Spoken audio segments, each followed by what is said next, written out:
Next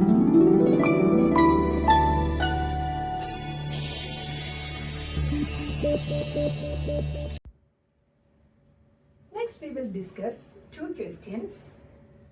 One is a application level question and the other is a numerical.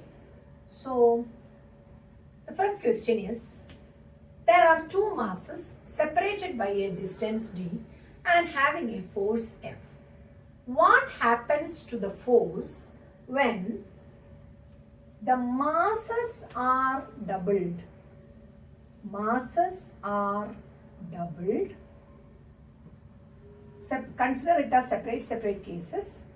When distance is halved, third case, one of the mass is doubled and distance becomes 4 times. So these are the cases which has to be dealt differently. Okay. So suppose there is a force between the two masses and we can write it as m1 m2 by d. This was the first case. So what is the second case? What happens to this force when the masses are doubled? So this is the first equation that you have to write, the initial case. The masses are there, the distance is there, so it is d square, g into m1 m2 by d square. Masses are doubled. So how will you apply it? So we know that this is the old force. I will write it as F4. And the new force F nu. This is the first question that we are going to do. F nu is equal to, what happens to the masses in the question? Masses are doubled.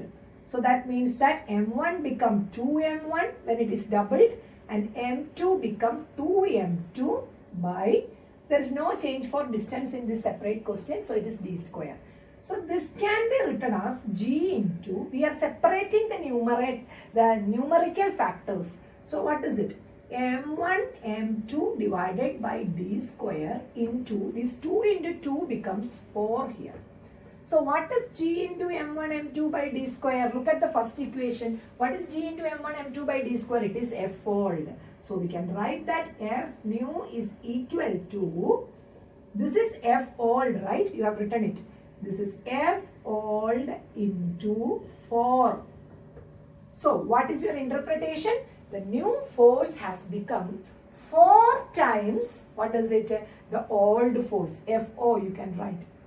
So the new force has become 4 times 4 into FO. That means 4 times the new force. This can be asked for multiple choice questions. Now let us move on to the second part of the question. What is it? What happens to this force when the distance is halved? So what happens? Let us write the equation for new force. What will it will become? G is equal to m1 m2. What happens to the distance? The distance will become half. That means that distance will become half, means d becomes d by 2 and we have to take its square. So what is your answer? This is equal to g into m1 m2 divided by d square by 4. There is a denominator for the denominator. So what happens? This 4 goes up, right? Here also it is g into m1 m2 by d square into 4. And what is this g into m1 m2 by d square, children? This is f old. F old into 4. So the new force become 4 times the old force. That is the answer. So I hope that you have understood it. Some children may write it as d square by 2. It is not d square by 2. It is d by 2 the whole square. Then it is and we know it, right? When the distance is halved, what happens? The force should increase because it is inversely related. So such type of answers we are expecting them. We are not expecting a 1 by 4 here. We are expecting 4. It is getting increased, right? Now moving on to the third part of the question. One of the mass is doubled and the distance become 4 times. So what is it? F nu is equal to one of the mass. You make m1 double. So what is it? Into 2m1 into m2 remains as such by distance become 4 times. So d becomes 4d. So it will become 4d the whole square. So I hope that you have understood. The distance become 4 times. So separate it g into m1 into m2 by d square. What is 4d the whole square? It is 16d square, right? So this 2 I have written it here. 4 square it will become 16. So 2 and 16 we'll cut it, we'll get an 8 here. So what is this g into m1 m2 by d square, children? It is our f old, and f old into 1 by 8. So what happens to the new force, children? The new force become 1 by 8 of the old force. That's the answer. This is an application level question that you can get it for a multiple choice or for a numerical analysis like that. Okay, children, I hope you have got it. And if we are having a value of F0, suppose 100 Newton, what will you write? What is the new force? 100 into 1 by 8. If a value for the old force is given, you have to just substitute it here and get the answer. 100 into 1 by 8, you will get it as 12.5 Newton, like that we will get. I hope that you have got the whole idea of these 3 sub questions. Now we will discuss the numerical that is in the chapter and exercise of this chapter.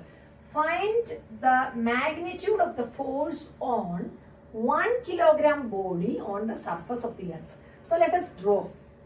There is a 1 kilogram body on the surface of the earth, and let ME be the mass of the earth and the distance between them. What is the distance between them to find the force? It must be from the center of the earth, right? So when the distance is equivalent to the radius of the earth, right? So how will you write the equation of the force? F is equal to G into mass of the earth into mass of the body, I'll take it as M, divided by radius of the earth square. Radius of the earth square. I hope that you have understood this. The distance between the earth and the surface. That means from the center of the earth and the surface. So how will you write it? G. You know that it is 6.673 into 10 raised to minus 11. Mass of the earth is given in the question. It is very big, 6 into 10 raised to 24. And mass of the body, what is the mass of the body? It is 1 kilogram. It is 1 divided by radius of the earth. It is given there 6.4 into 10 raised to 6 the whole square. Okay. I'll give another idea of another question. If the body was placed with some 10 meter above the ground, how will you do it? Or 1 kilometer above the ground, how will you do it? You have to take this as R, radius of the earth, plus height the whole square. Like that you have to take. There can be a question like that also, right? If it is at the center, if it is at the surface of the earth, it is just equal to radius. And if it is 1 kilometer up, we have to convert this 1 kilometer as meter and add it and do it. RE plus H the whole square. Here only it is on the surface of the earth, so we have to write it as the 6 points, only the radius square. So while we do it, there are so many powers of 10. So let us separate it. 6.673. Okay, 6.673 into 6 into 10 raised to minus 11 into 10 raised to 24 divided by 6.4 the whole square into, what is it? 10 raised to 6 the whole square, it is 10 raised to 12. So what will be that? This is 10 raised to minus 11 into 10 raised to 24 means how much it will become? This will become 10 raised to 13, right? This will become 10 raised to 13. And this will become 10 raised to 12. So 1 10 is remaining there. Here almost 6 into 6 is 36. 6.6 square is almost of the order of 36, 37 like that. So when you do this much part, you have to do it like that. 6.4 the whole square is 6.4 into 6.4. And you have to divide it. And here what remains is 10 raised to 13 and here remaining is 10 raised to 12 in the denominator. So again when we do it, a 10 is in the numerator. 10 raised to 13 divided by 10 raised to 12. So when you do it, you'll get the answer as 9.8 Newton. So 9.8 Newton is the force experienced by a 1 kilogram body. Here you have to do the mathematics here. And all the powers should be separated, and that can be done with exponential ideas. I hope you have understood it.